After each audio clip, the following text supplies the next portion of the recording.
Hey,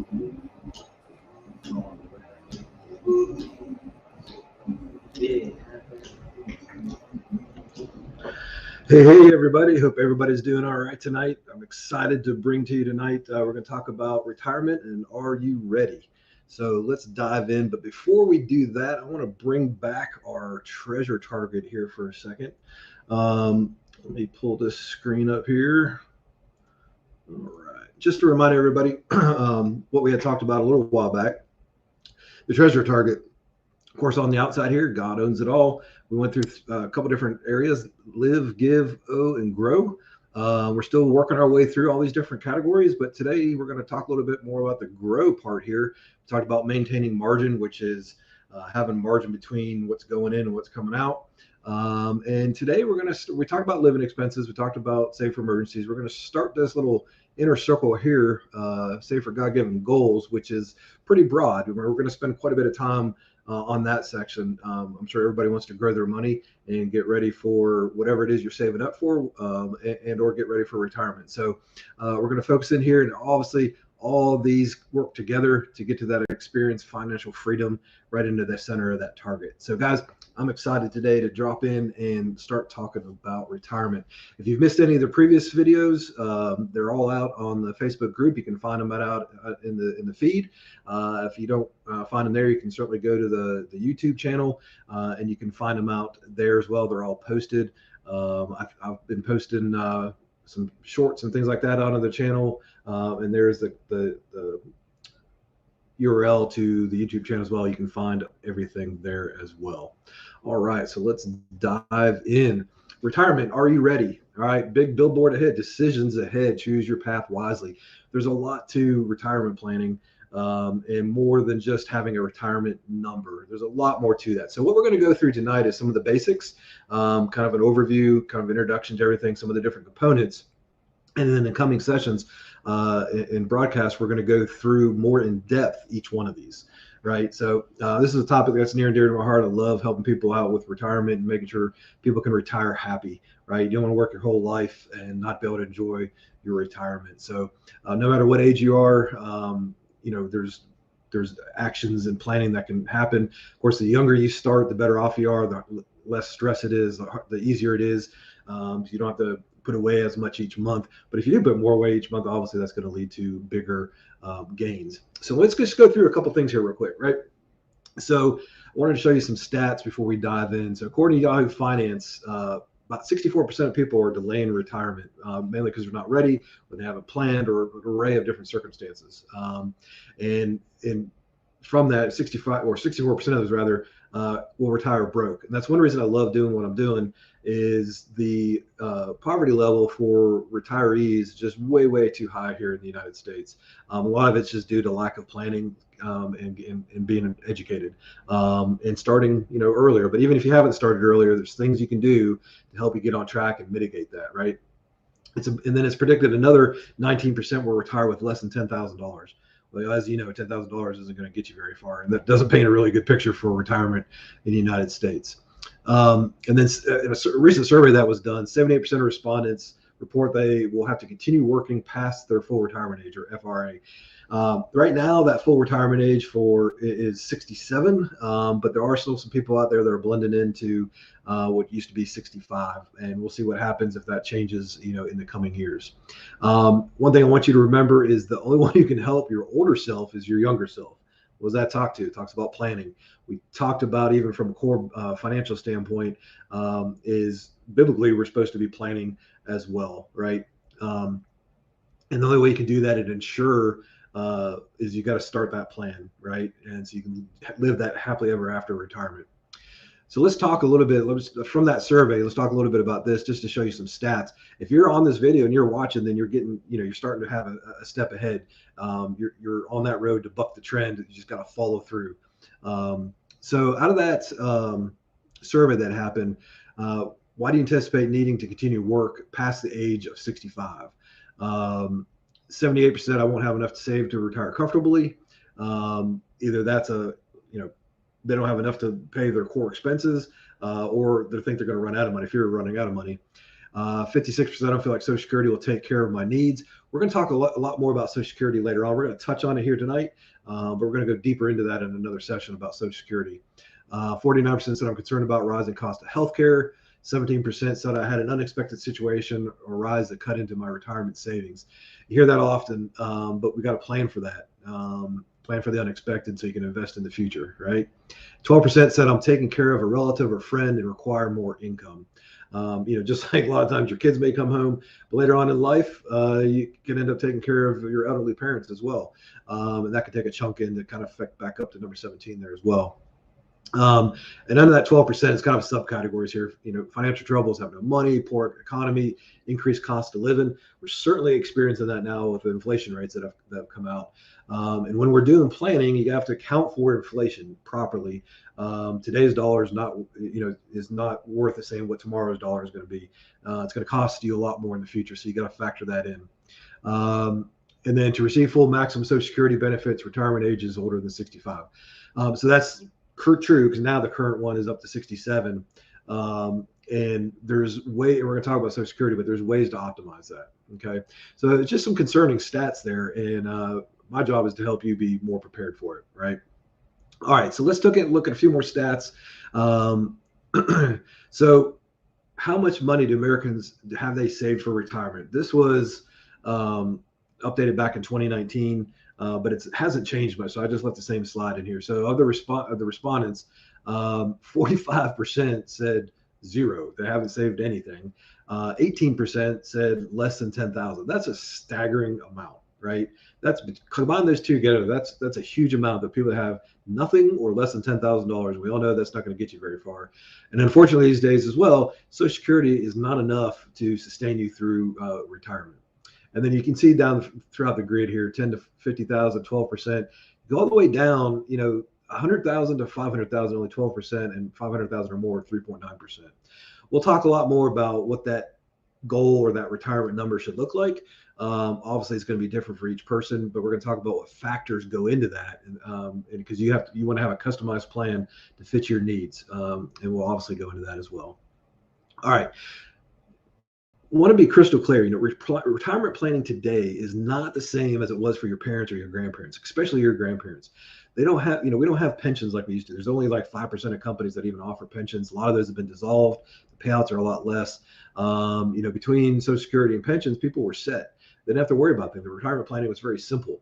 Well, nowadays it's more on you and different ways to go about saving for retirement. Right. So it's a lot different. So you can't model what your parents or grandparents did for today. It's a lot different. 7 basic steps. So we're going to, throughout our different course here and in future videos, we're going to go through each of these. So you got to have a plan first. That's going to lay it out. And then from that plan, we're going to factor in all these other things down here that I've listed here. Maximize Social Security benefits. We'll talk about how to optimize that. Consider a hybrid retirement. I'll tell you what that means. Protect savings from inflation, secure guaranteed retirement income, plan for long-term medical costs, which a lot of people forget about.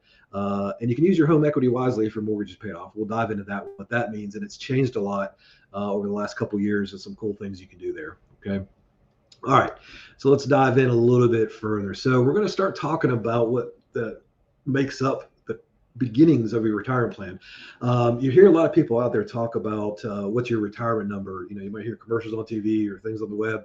What's your retirement number? Well, it's just not quite simply as just having a retirement number. Sure, that's part of it. We got to figure out how much you need to save with the future cost of money, inflation and whatnot. And we got to figure that out. We got to come to a number, but it's a little more complicated, right? Have your base number, but there's 3 buckets to that, right? And you're going to hear me talk about 3 different buckets in multiple contexts. And I'm going to explain all this to you, and it'll be a lot clearer as we go through. But also, it's just not about how much you save up, right? That's the accumulation phase. How do I get to that number? And of course, that journey up is how you get there. We're going to talk about that. But it's also the disbursement phase. You got to have a disbursement phase plan. You just can't freely spend money. You got to be able to pull it out of the right proper vehicles, investment vehicles at the right time. And it goes back to budgeting. You got to have a budget, obviously, to start with. But it can make a huge difference of how fast you pull that money out and what investments you pull them out of, where you can find yourself running out of money faster than you anticipated, right? So let's start with the core expenses. This was something out of the Bureau of Labor Statistics back in 2020. Average 65-year-old, just to give you an idea, housing 37%, transportation 13, healthcare 14, entertainment 5, other 19, and food 12. Now, obviously, that can vary greatly between people and couples. We're going to talk a lot more about expenses here in a minute. I'm going to show you a few things as we dive in, but just to kind of give you a base chart, that's a national average with expenses at age 65. So that may look different than what you're doing today, and that's one thing you have to factor in as well. And part of a pure holistic planning, we would factor in and try to predict what those expenses are going to look like. Typically, 70 to 75%, some people go as high as 80 of what you're currently bringing in income is in your expenses. That's what you plan for in retirement. But I like to do it a little more detailed to dial it in a little bit more precise. Also, you notice housing is 37%. That's a big chunk. So as we talked about paying down debt, obviously we've talked about credit cards and all that first. If you can get your mortgage paid down by the time you retire, it can have huge benefits. You take out that 37%, that enables a lot more freedom in your budget to do other things. Makes a little more cushion there, but it also allows you to do some things we'll talk about later with equity in your home. Okay. All right. So what are you saving for in retirement? You're going to see a couple of different pyramids here. There's a hierarchy spreadsheet, worksheet that I use. And let's kind of go through this. So I talked about 3 different categories. Later on, we're going to talk about investment vehicles and 3 different buckets that you're going to put them into and how those buckets work. But there's another set of 3s, needs, wants, and wishes, that we go into while we're planning, right? So the core base down there is needs, expense for my needs in retirement. Well, what is that? Mortgage, utilities, groceries, to pay your base core expenses. That's your needs, right? That is your needs. Our first goal is to cover your core needs to live, right? And from there, we're going to go up to wants, expenses for more comfortable retirement. What's comfortable retirement mean? Well, that's different for everybody, but maybe you want to do a little bit of traveling. You want to go on some trips. You want to, play some golf, whatever it may be. Go out with your friends, whatever that means to you. Maybe once is, having a vacation home. It could mean different things to different people. So that's the next category. Once, we could have our cost of living or a lifestyle a little bit more increased, right? Living a little more comfortably in retirement, enjoying it a little bit more. And then the wishes up top, expenses for my wishes in retirement. That's the third category, the wishes. Well, if I'm going to go all out, and if my dreaming, what's going to be really make me happy in retirement, what are those wishes, right? Maybe it's just not a simple trip to the beach. Maybe it's a trip around the world. Whatever that means to you. When we sit down, we're going to figure out what those 3 different things mean, right? And anybody that's working with you, they should go through those different categories, because you're going to have to fund each of those categories in a separate way, right? You want to account for each of those. It's going to make a difference how we plan and how we work our way up the chain as far as what investments we're going to put them into. So if you look over to the right side, protected lifetime income, we want to have your needs and a little bit of your wants in protected income. We're going to talk a lot more about that in other sessions, but there's different vehicles to put you in that's going to have some protected lifetime income. Think of it as your paycheck in retirement. There's ways to structure your plan to have protected lifetime income to cover these expenses, so you don't have to worry about your core expenses. You don't have to be living in poverty. We're wondering about how you're going to pay your bills. You can't. My whole thing is about retire happy, right? You're gonna hear me say that a lot. Retire happy. You can't retire happy without your core fundamentals being covered, right? So that's the baseline, is being able to cover your core. Then you move up the chain is probable income. We're going to fund that a little bit differently. That funds pop into your wants, into your wishes. You're going to be a little more aggressive with some of your investment vehicles and how we do that, right? And of course, this is all going to be based off of your risk tolerance, right? We're going to want to factor in. We don't want you stressed out over the different vehicles of investment that you're in. So great little pyramid, how to think about this: needs, wants, and wishes. Break it into 3 categories.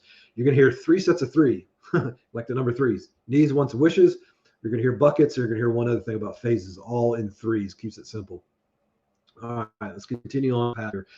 So retirement peak. I talked about the accumulation phase and the disbursement phase.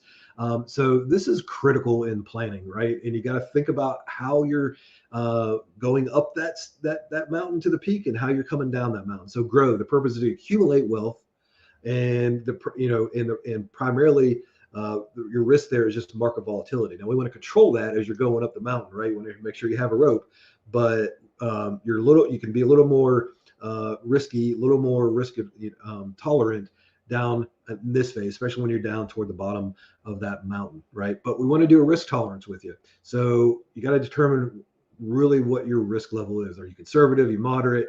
Are you risky? Are you all out? What is that? What does that mean? We're going to come up with a personalized range of return in order to go up to hit that peak. That peak is going to be what that goal number is going to be. But then take a notice here. Danger zone up at the top. Well, it gets kind of thin up there at the top, right? The air gets kind of thin. You put the oxygen tank on. So we're going to protect, right? This is the pre-retirement years. The purpose is still to grow your money. You're still going up the mountain, right? But you got to prevent catastrophic loss. You got to prevent things happening to your nest egg. So we start shifting the funds, the investments, the allocations that are there. We start shifting things a little bit. There's a thing called sequence of returns risk, and that is huge for retirement planning. Within the first 1 to 3 years of going into retirement, if you take a huge hit on your portfolio before then, going into retirement, you're not going to be able to recover because you're at the peak. You're going to start going down. You have no more room to go up. You're running out of runway. So if you take a hit on downturns in markets, or big hits in your investment portfolio, 1 to 3 years leading up to the top, it's going to be terrible. Also, the first 5 years, sometimes even longer, on the downturn on your disbursement phase. Sequence returns risk is huge.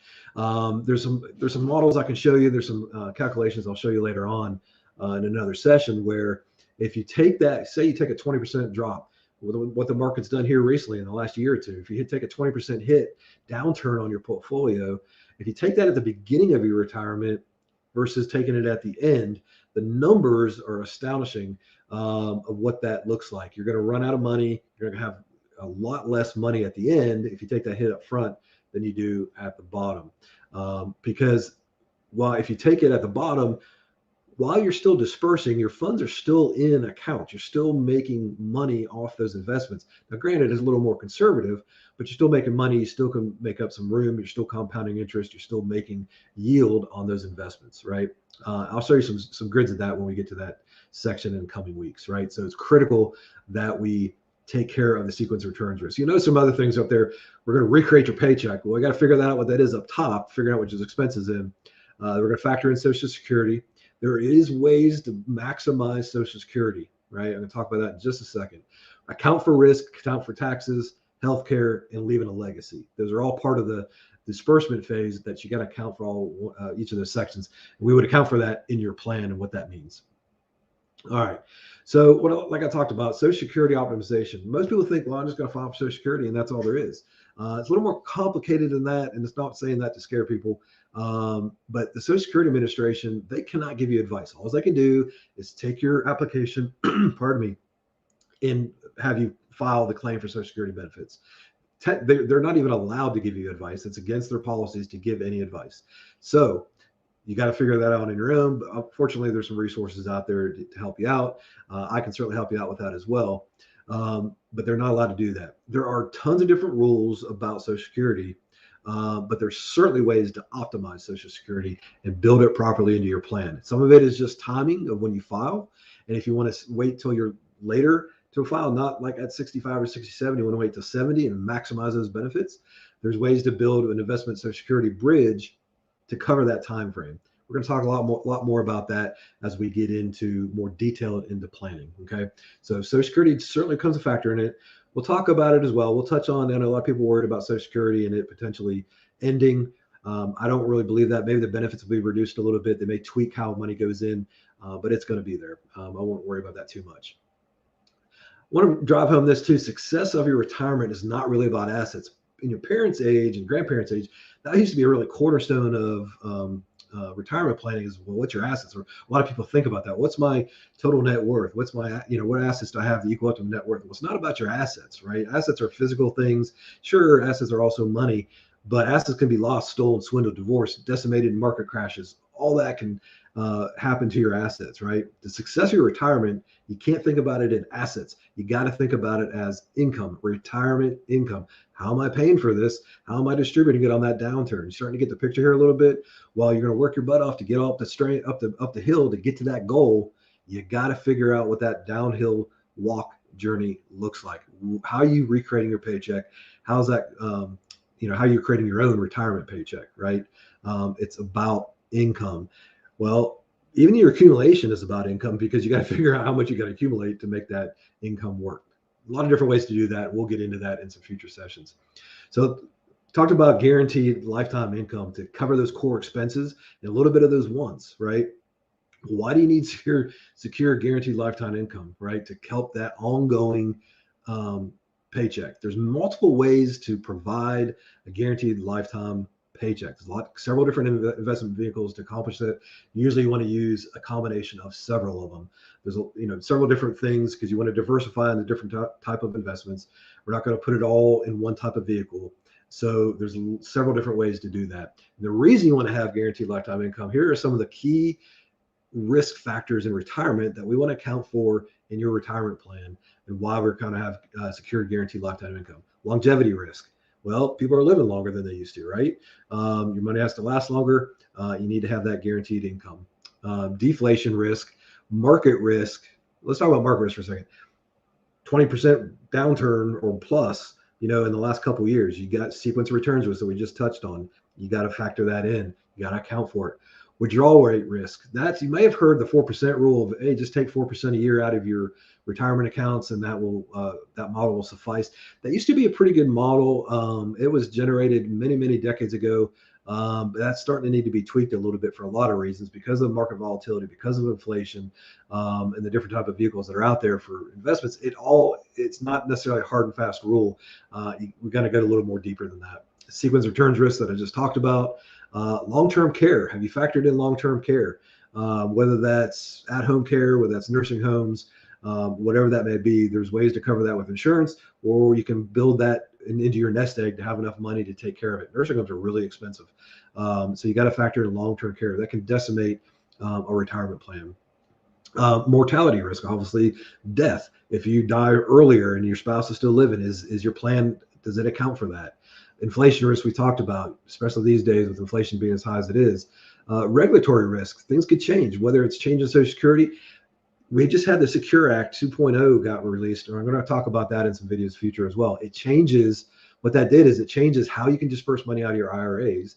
It changes when you can do that. And more importantly, it changes your RMDs, the required minimum distributions. We're going to talk a lot about that. RMDs, required minimum distributions. The government makes you take disbursements out of your retirement accounts at a certain age. And if you don't, and you don't take the right amount out, and there's calculations online that show you that, but if you don't start taking them at the right age, if you don't take them every year, you get penalized, right?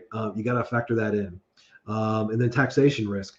Are you taking money out of your retirement accounts, the right ones at the right time? Are they tax deferred accounts? Are they tax-free accounts? Are they full taxed accounts? Another big hit that most people don't think about is your Social Security benefits can be taxed. There's a calculation for your provisional income. If your provisional income is within a certain range, and the provisional, so if you're still working part-time, and or money that's coming out of your retirement accounts, you take that, your adjusted gross taxable income, plus any interest you're earning on accounts, plus half of your Social Security benefits count toward provisional income. And if you, depending on whether you're filing joint or individual, your Social Security taxes can be taxed at zero, meaning you don't have to pay any taxes, or either 50% or 85%. I'll let you in on the secret on that in a future video of exactly what those thresholds are and how to avoid that. So as you can see, there's a little bit more to Social Security than you might have thought. The taxation aspect, the timing aspect, building that Social Security bridge and optimizing. There's a lot more to it. So we'll have a session on Social Security. All right, so there's some of the risks. Yeah, that's down in step 5 in the steps, but highly, highly important. here's some things that I'm going to throw a lot of quotes at you here over the course of while we're talking about retirement and whatnot. So you're not hearing it just from me, you're hearing it from other experts. But I thought this was kind of a cool thing that came out in Time Magazine a number of years ago. So a new study in the land of the Grumps reveals that retirees with a guaranteed lifetime income stream can find true happiness. Secure at least one base level of lifetime income should be every retiree's priority, at least if they want to live happily ever after. My whole thing is retire happy. Well, in order to retire happy, you got to cover those core expenses that I talked about earlier. And the guaranteed lifetime income streams are going to help you do that. And that was an article in Time Magazine. I'm going to share some things with you later on from Kiplinger, from the Wall Street Journal, actually a couple different PhDs that weighed in on this as well. It's really cool stuff. All right, winding things down here a little bit. The phases of retirement. Here's the third sets of three. We talked about the wants, the needs, the wants, and the wishes. We talked about the different sectors of disbursements and growing your income up. Now we're going to talk a little bit about the phases of retirement, right? So I love this, the go-go years, the slow-go years, and the no-go years. So the go-go years is your first part. You just retired, you have a lot of energy, you're out there, you want to do things, you're traveling, you're having fun, playing golf, playing tennis, whatever it is, you have energy, you're going to be spending a decent amount of money. That's the go-go years. Then you start morphing into the slow-go years. This is more of a passive stage of retirement. You're a little bit older. You may have the desire to do those things. You just don't feel like it anymore. Life starts slowing down a little bit. And then you get to the no-go years, which is, really more about comfort and your taking care of your health needs. Long-term care comes into that. You're not going as much. You're more sedentary. You're at home, but your healthcare costs go up. So those three phases of retirement are critical. So like I said, we talked about the needs, the wants, the wishes. We talked about we're going to talk about three different buckets of investments that you got to put your money into. That's the second set of threes, three different buckets of investments to fund your retirement distribution. And then the different phases. It's go, slow-go, no-go.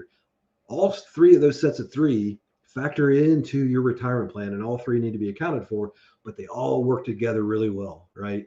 They will all work together really well. Here's just a little bit more. And this document I'm going to post out on the Facebook group here in a little bit, so you'll be able to see it and review it. I know I'm kind of ripping through some things, but here's just a little more breakdown of the active, passive, frail, which is basically the same thing as the go, slow-go, no-go, right? Gives you a little bit more context of what I was talking about, right? Kind of breaks it up a little bit, but that falls right into, you may or may not have heard of the retirement smile. So you got the go, slow-go, and no-go. Well, the go years, you're active, you're up here doing stuff, you're having a blast. Well, that's going to cost a little bit more money, right? You're doing things. Well, you get into the slow-go years, you're more at home, you're not doing as much, so your income needs are a little bit lower.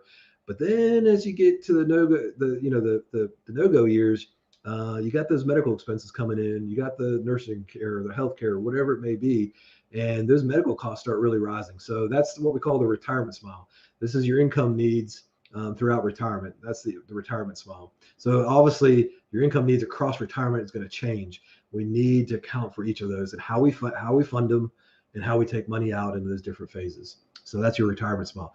All that said, all these different things up there all lead to a happy retirement, right? So guys, I want you to be happy with your retirement. I don't want anybody to be stressed out. Let me stop the screen here real quick. I don't want you guys to be stressed out. This may seem like a lot. I hope this explained what some of the core principles of financial planning for retirement is all about. I'm also in one session later on, we're going to talk about what else is there about to retire happy, to make you retire happy versus just money and the financial side of it. There's a lot of things that factor into that as well, from a psychological standpoint, family standpoint, other things that factor in to have a happy retirement. That kind of goes into more retirement coaching that I like to bring into that as well. Holistic planning, what's going to make you happy, overall retirement. It's just not money. There's other things too that as well, obviously, and we want to touch on that. So I hope that gives you a good idea of what all those different factors are. We're going to dive into each of those as we go through this series, the rest of the series on the retirement side. We're going to break this up a little bit into different segments. I realize this session went a little bit long. We'll break these sessions up. Hopefully this gives you a fantastic idea. This is a great core explanation of the different factors for retirement, and they all need to be accounted for, but they all work together. That's all part of a great holistic plan to get you to retire happy. So guys, let me know if you have any questions. I'm going to post my calendar link in the chat here when I post this. Once I post the replay, I'm going to post my calendar link in there. If you just have some questions, feel free to schedule an appointment with me, or just DM me or send me an email, whatever it may be. Happy to answer your questions. I know this is a lot of information. And then also remember that these are also posted out on my YouTube page. I also post other miscellaneous content that's out there, little short snippets of YouTube shorts, in addition to what I'm sharing out here. So I hope this made sense. I hope this resonated with you. I hope that you now have a sense of what it would require to build the proper plan today for tomorrow, so you can retire happy. I am excited about sharing the rest of this with you guys and diving into each of them, and I hope to be able to have you well on the path to retire happy. So have a great evening. Let me know if you have any questions. This will be posted on YouTube as well as a Facebook page, and I'll post the document soon, guys. Take care. Y'all have a great night. Talk next week.